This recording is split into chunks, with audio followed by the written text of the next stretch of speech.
Welcome back. I shall continue with some of the key aspects of the continental shelf. And we have defined the continental shelf as a natural prolongation of the land territory of the coastal state, extending from its land territory to the outer edge of the continental margin of a distance of 200 nautical miles from the baseline, whichever is greater.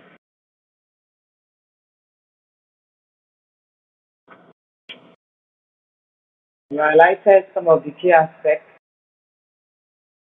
elements, or components, as the case may be, of the continental shelf. Started with the definition, we moved on to the extent, the continental margin, sovereign rights, the legal framework, the limitations, the submission to the Commission of the Limits of the Continental Shelf, CLCS. That is the acronym.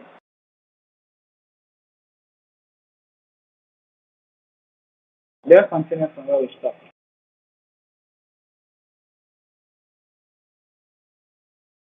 Submission to the Commission on the Limits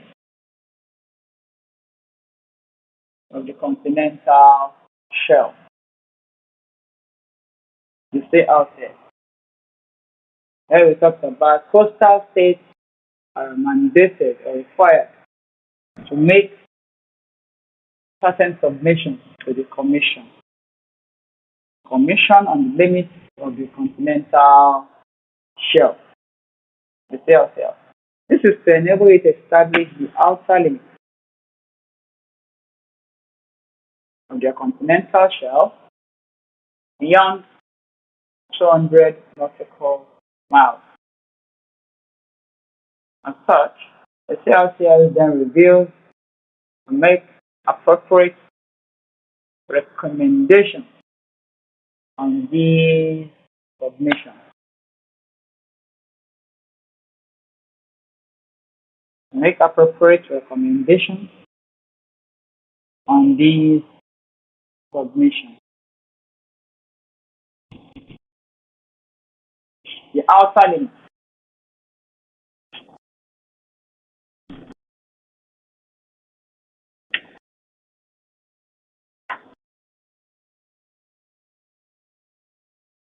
The outer limits of the continental shelf are determined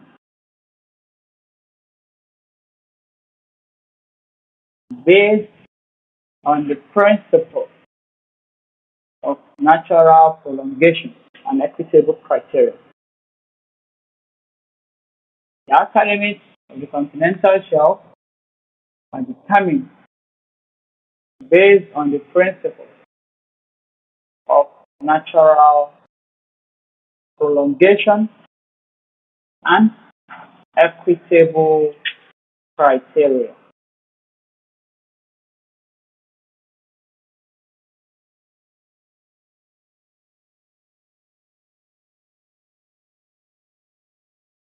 The coastal states are required to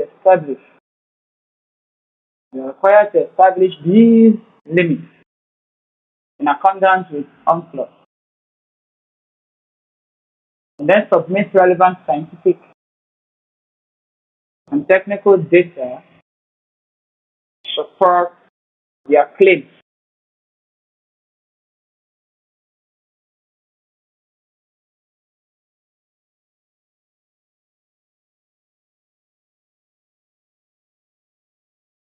Having tried to determine the extent of prolongation and equitable criteria, especially on the principles of the continental shelf, for its determination, the coastal states are then required to establish these limits in accordance with the United Nations Convention on the Law of the Sea, the UNCLOS. They then submit relevant scientific and technical data to support their claims.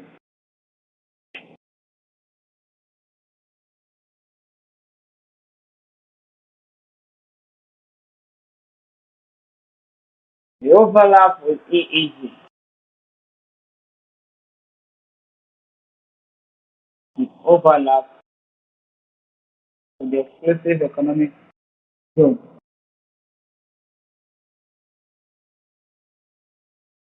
We told here that the continental shelf will overlap with the exclusive economic zone of the coastal states. The continental shelf may overlap with the exclusive economic zone. And in such cases, the coastal state exercises sovereign rights over both the continental shelf and the resources in the overlapping EEZ. In such cases, the coastal state exercises sovereign rights over both the continental shelf and the resources in the overlapping EEZ.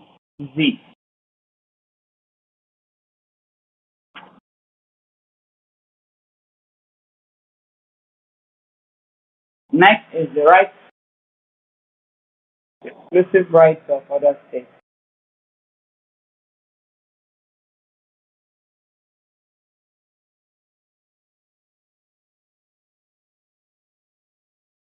Coastal states' rights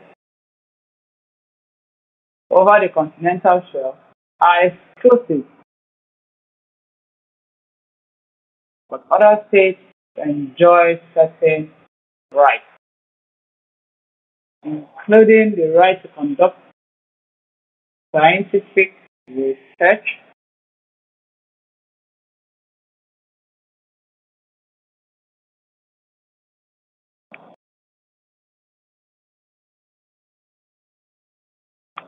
including the right to conduct scientific research and the freedom of navigation and overflight.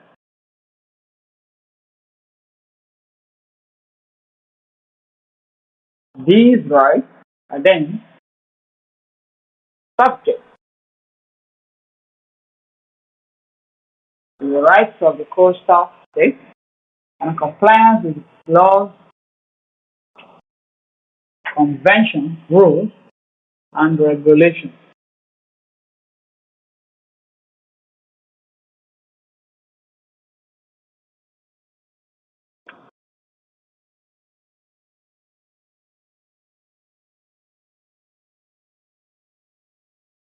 States that the coastal states' rights over the continental shelf are exclusive. They are certain, but other states enjoy certain rights as well, including the right to conduct scientific research and the freedom of navigation and overflight. These rights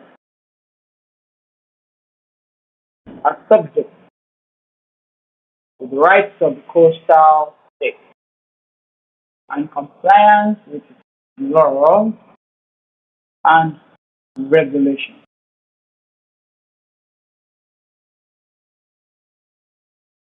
The, the international cooperation is next.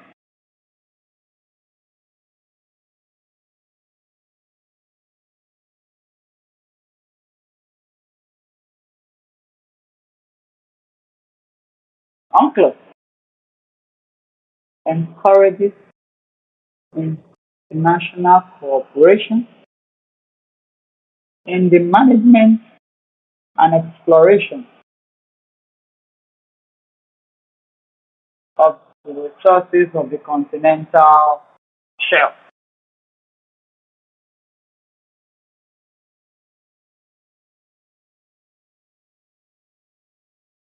Coastal states are expected to cooperate with each other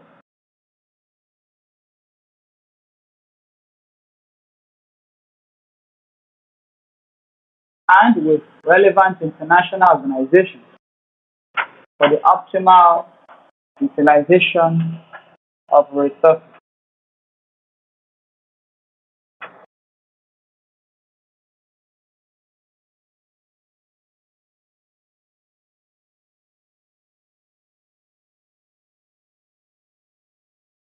UNCLOS encourages international cooperation in the management and exploration of the resources of the continental shelf. And then the coastal states are expected to cooperate with each other with relevant international organizations for the optimal utilization of resources.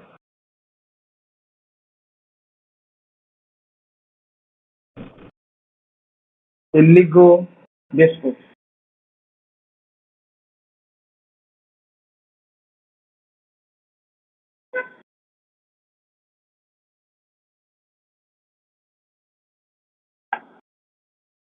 Disputes related to the continental shelf, including issues of delimitation and the exercise of rights, may be subject to resolution through negotiation.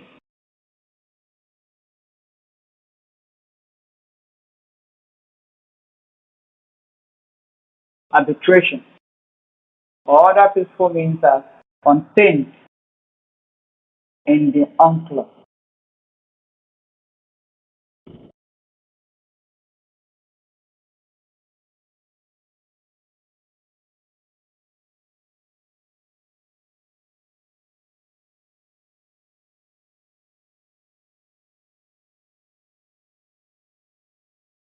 There are disputes that may warrant negotiation between both parties,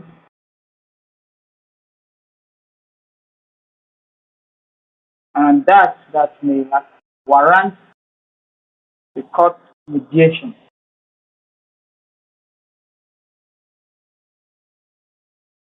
However,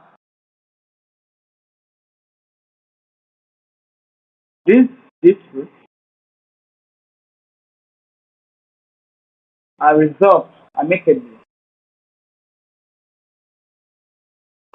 such as the delimitation and the exercise of rights,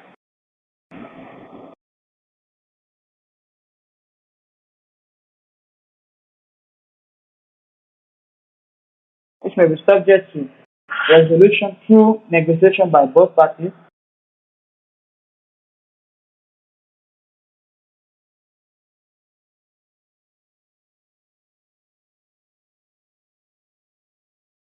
and arbitration, that is the involvement of courts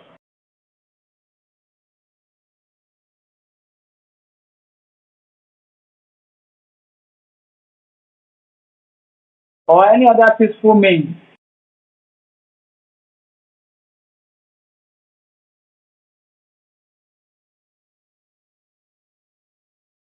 especially that which is contained in the UNCLOS.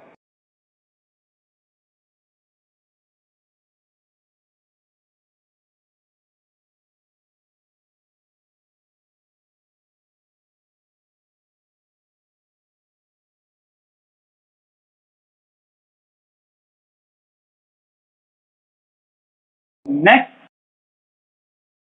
is the brief summary of the continental shelf.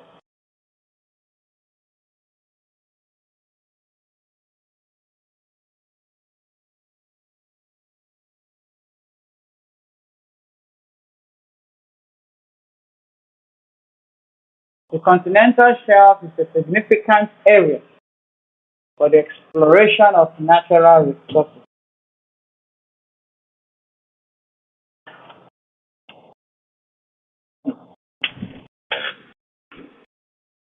for the exploration of natural resources and the delineation of its outer limits. It's an important process governed by the international law. The establishment of sovereign rights over the continental shelf contributes to the sustainable management of marine resources and the prevention of conflict among coastal states.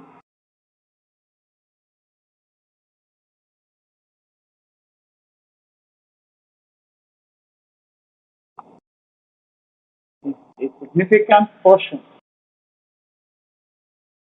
of the exploration of natural resources and the delineation of its outer limits,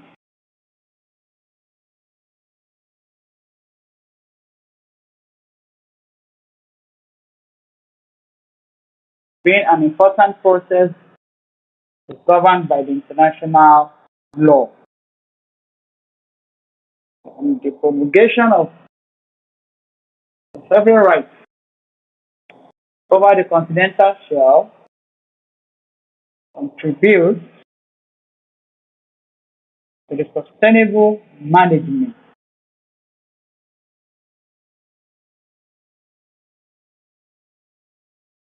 of marine resources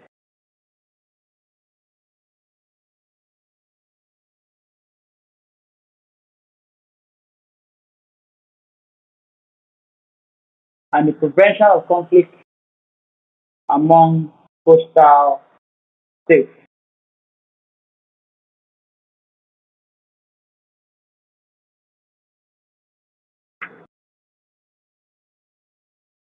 Then move on to the contiguous zone.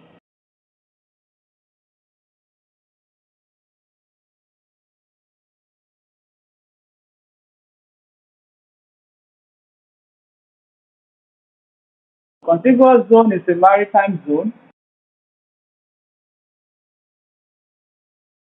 established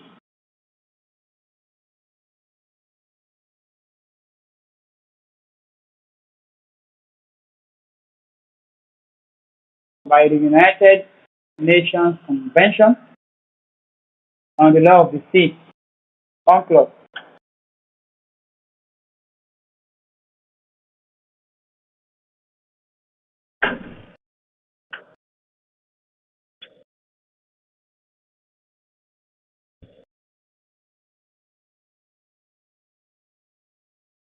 It is an extension of a coastal state sovereignty beyond its territorial sea and serves as an immediate zone between the territorial sea and the high seas.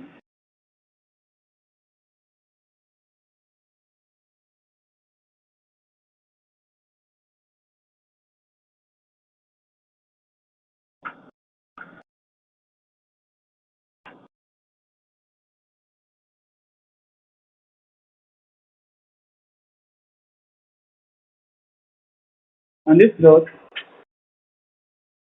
we shall talk about some of the key aspects of the contiguous zone. Some of the key aspects of the contiguous zone.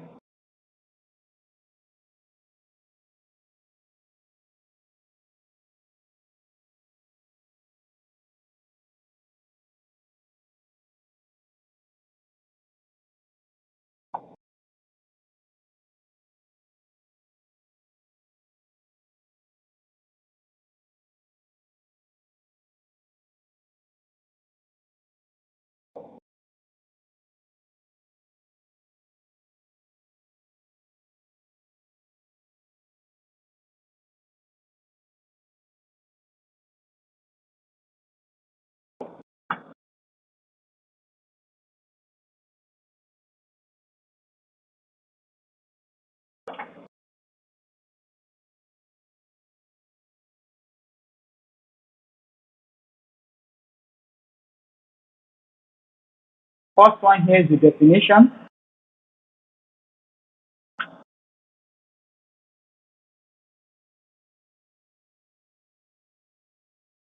And then we have the purpose, we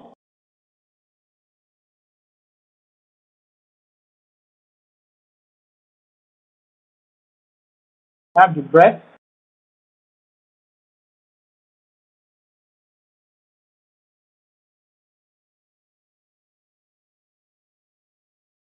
we have the rights of the coastal state,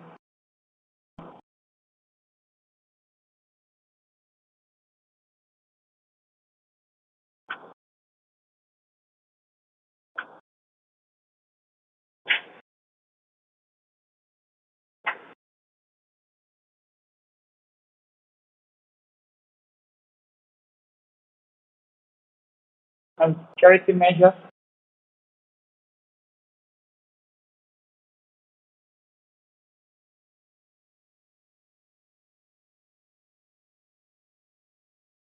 we have the hot suite,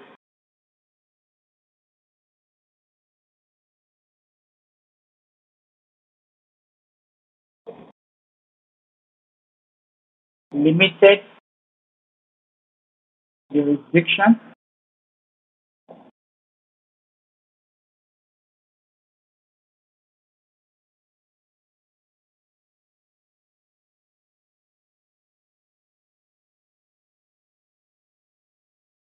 environmental protection.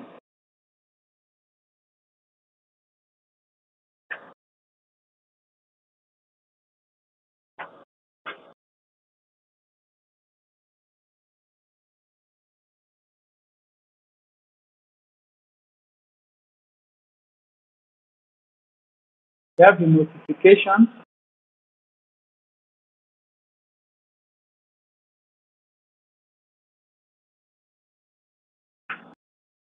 to the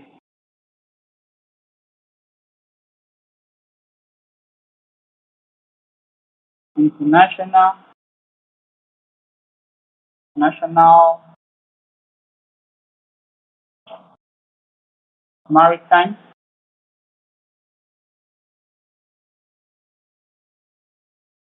organization.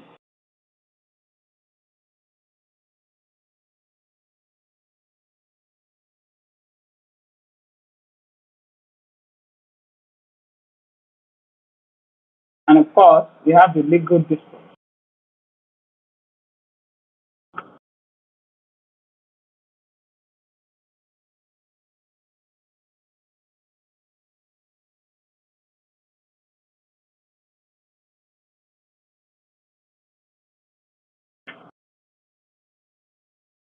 These are some of the key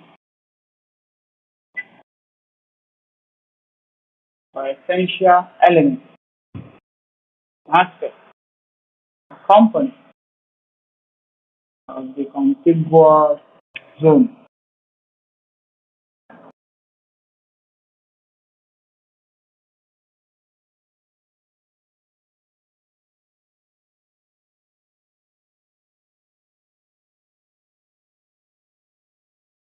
First one here is the definition, the purpose, the breadth, the rights of the coastal state,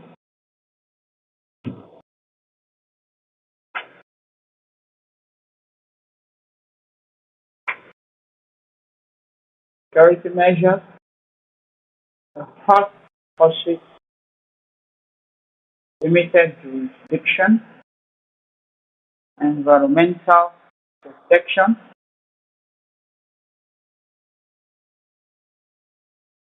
notification to the International Maritime Organization,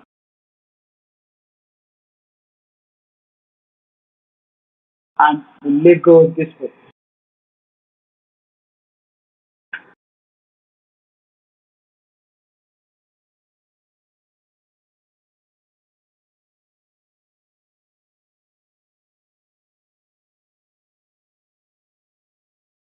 The contiguous zone is a zone of the sea adjacent to and beyond the territorial sea in extends up to 24 nautical miles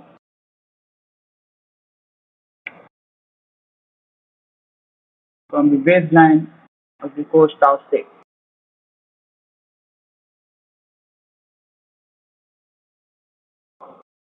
Also a maritime zone established by the United Nations Convention on the Law of the Sea, an extension of a coastal state's sovereignty beyond its territorial sea and serves as an intermediate zone between the territorial sea and the high seas.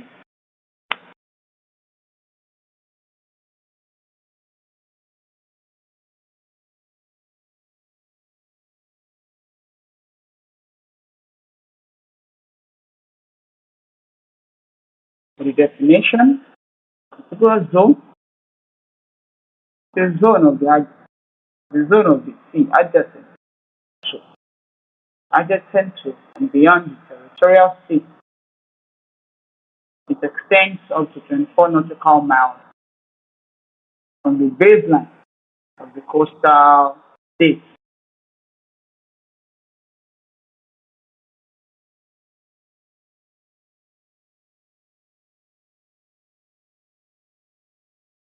The purpose,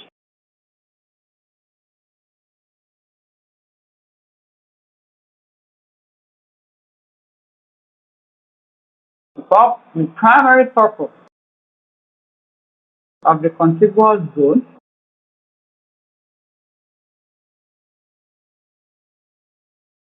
to allow coastal states to exercise certain limited control.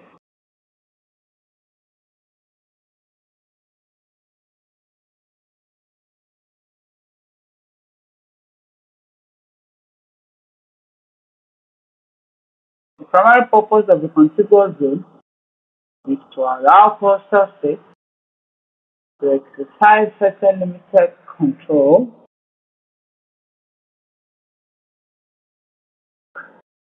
for the purpose of preventing or punishing specific offenses.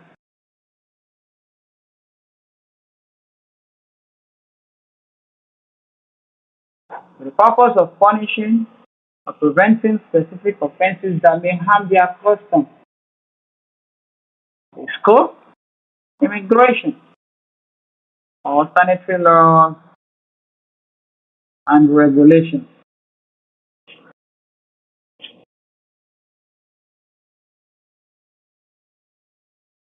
The purpose is to allow coastal states to exercise certain limited domain or control for the purpose of preventing or punishing specific offenses that may harm their customs, their traditions, their norms, fiscal policies, immigration,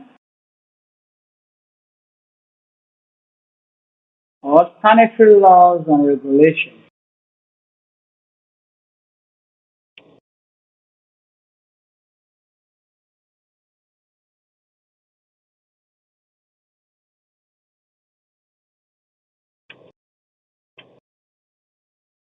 The breadth,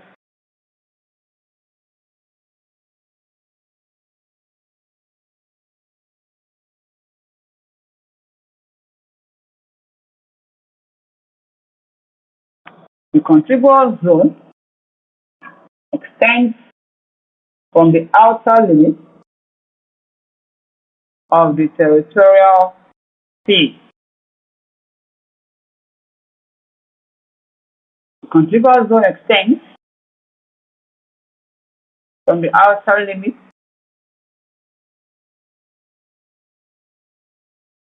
of the territorial sea of 12 nautical miles up to 24 nautical miles from the baseline.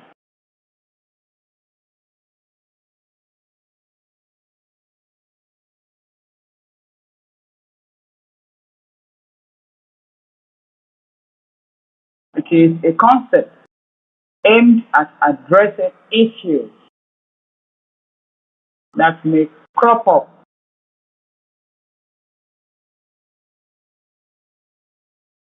which may be beyond the territorial sea, but before the onset of the high seas.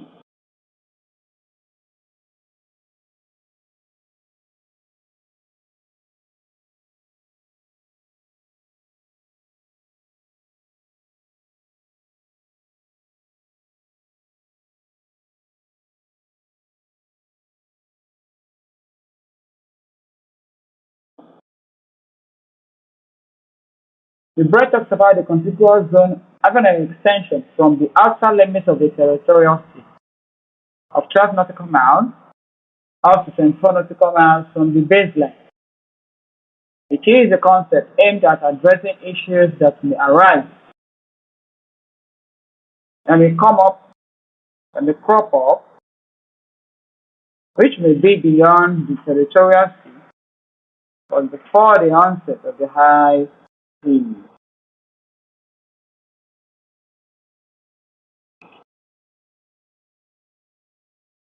You have the rights of the coastal state.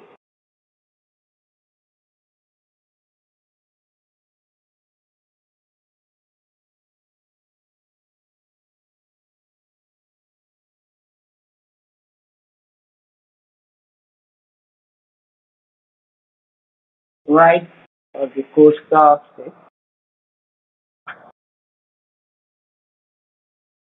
In the contiguous zone, in the contiguous zone,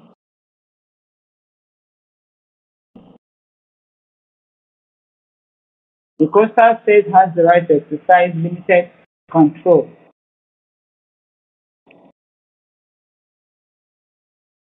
for the prevention and punishment of specific offenses, including norms,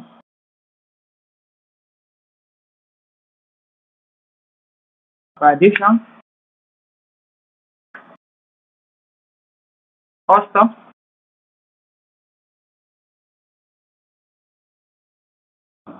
and fiscal violations or policies,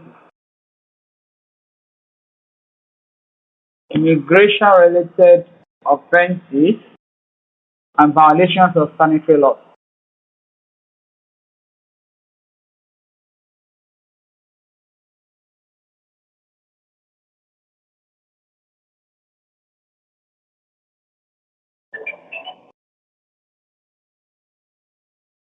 The coastal state has the right to exercise limited control for the prevention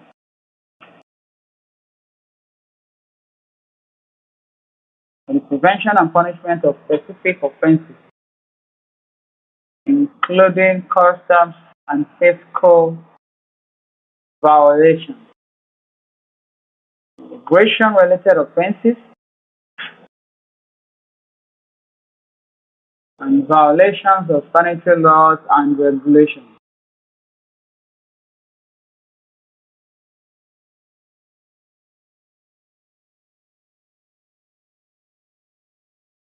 Next is security measures.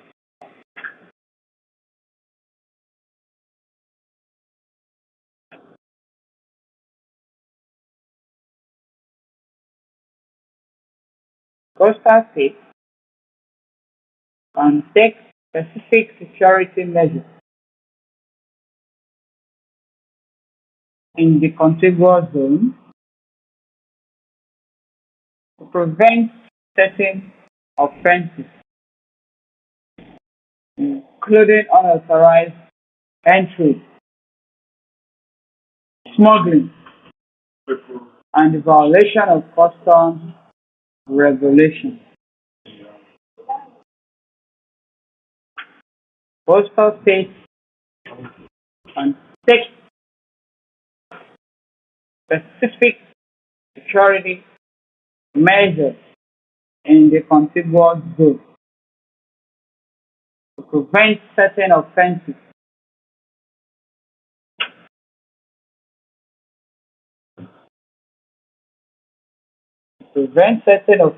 including unauthorized entry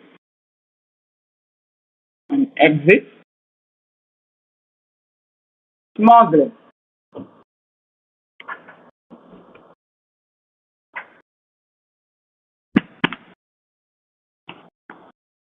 and the violation of customs regulations.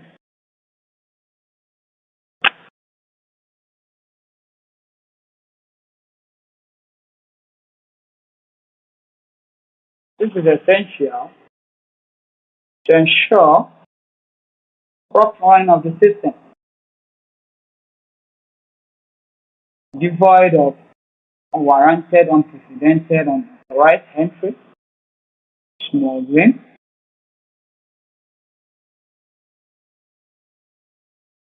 and the violation of laid down principles. Hard process. The UNCLOS, United Nations Convention on the Law of the Sea, UNCLOS, allows for the passage of a foreign vessel that has committed an offense within the territorial sea into the contiguous zone.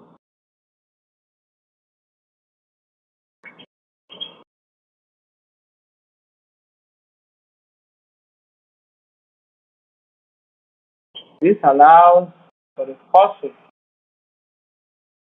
of a foreign vessel that has committed an offense within the territorial sea into the contiguous zone.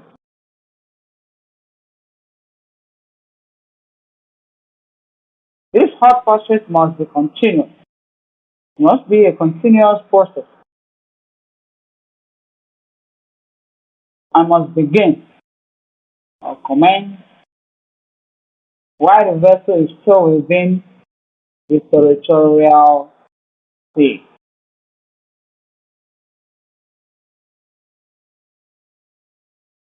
Hot pursuit must be a continuous process.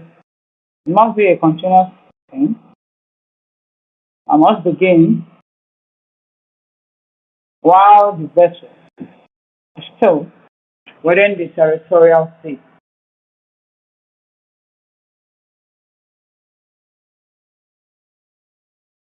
Limited jurisdiction.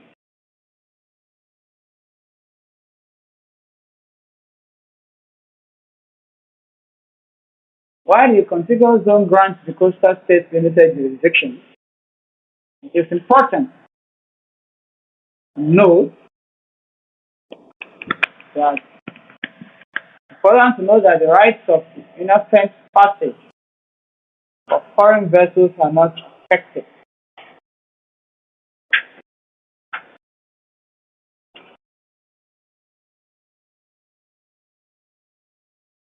While the contiguous zone grants the coastal states limited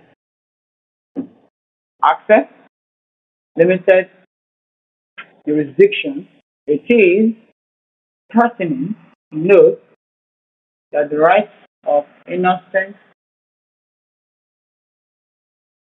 passage of foreign vessels are not affected at all. Vessels passing through the contiguous zone enjoy the right of innocent passage.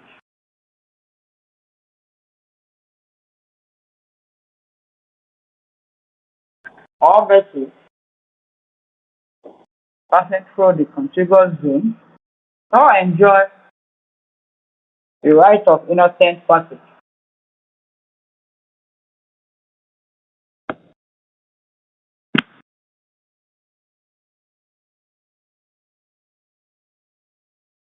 Environmental protection.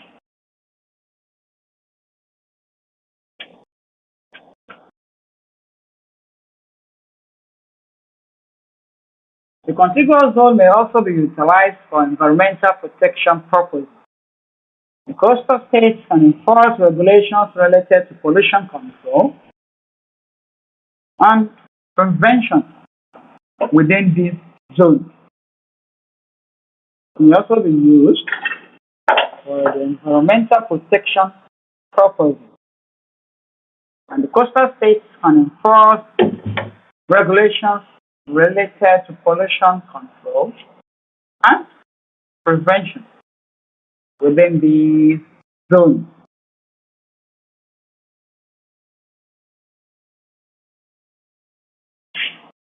Next is the notification to the International Maritime Organization, IMO. Notification to the International Maritime Organization.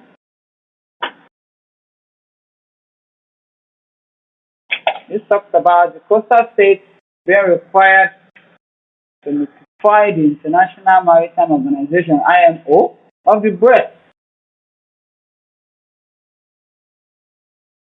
of the contiguous zone and any laws and regulations adopted for its enforcement.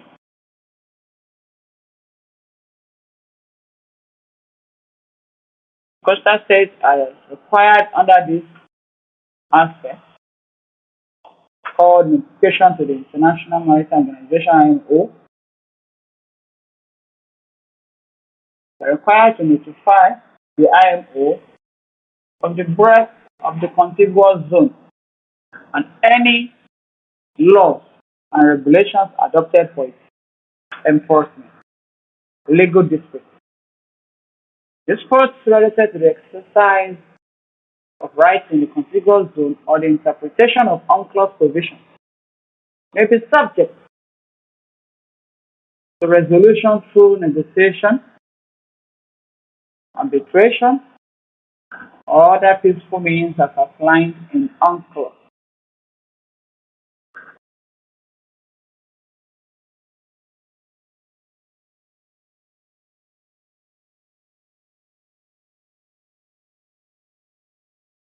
Disputes related to exercise of rights in the contiguous zone or the interpretation of unclosed provisions may be subject to resolution through negotiation,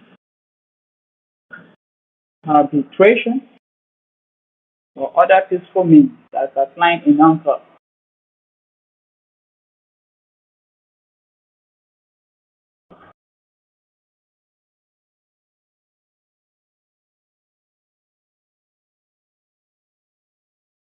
The contiguous zone then represents a balance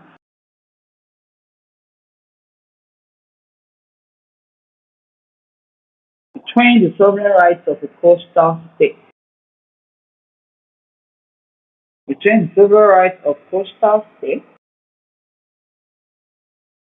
and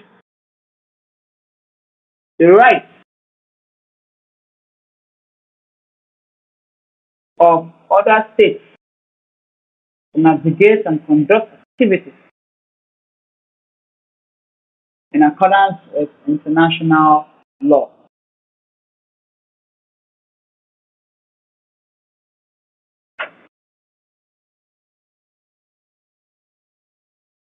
It allows coastal states to extend their control beyond the territorial sea for specific purposes, while respecting the principles of innocent passage and the freedom of the high seas. The contiguous zone clearly represents a balance and equilibrium between the sovereign rights of coastal states and the rights of other states to navigate and conduct activities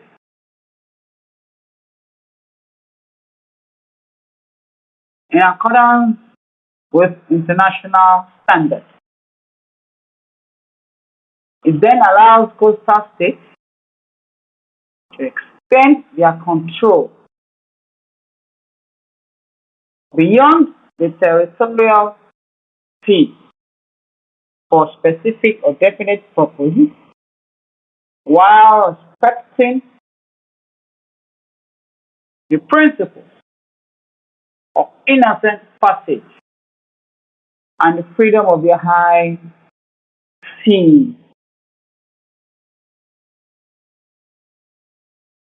Thank you for listening.